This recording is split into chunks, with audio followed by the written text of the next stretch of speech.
You only get one chance to make a first impression, and in public speaking, that takes place in your introduction. But how do you hook an audience's attention, build their trust, and make them want to listen to you? You do it in 5 steps. They are simple, powerful, yet easy to remember. Step 1, your attention-getting statement. This is where you motivate the audience to listen to you. You need to open with something your audience can feel. A quick story, a startling statistic, or a bold question. Remember, if your hook doesn't catch, your speech won't either. Step 2, establish your credibility.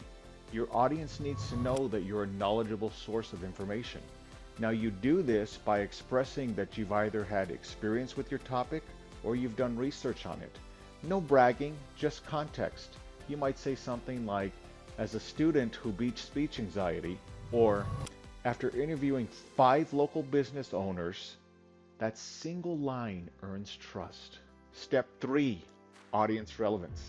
This is where you answer the question that is on everybody's mind. So what? Why should I care about what you are presenting? You need to make the topic relevant to your audience. Tell them how your speech is going to benefit them as a student, in their career, with their time, their money, or health. When you make it about them, they will stay with you. Step 4, state your thesis. In one clear sentence, tell your audience what your speech is about. Now you want to keep it short, concrete, and focused. For example, you might say something like, today I'll explain 3 proven ways to reduce speech anxiety so you can feel calmer before you speak. Or you might say something like, in this talk, I'll show you how sleep affects memory, focus, and grades for college students. Step 5, preview the points of your speech.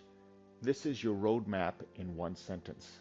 You're going to tell the audience the main stops you'll make in the exact order you're going to make them. It keeps your listeners oriented and it keeps you organized.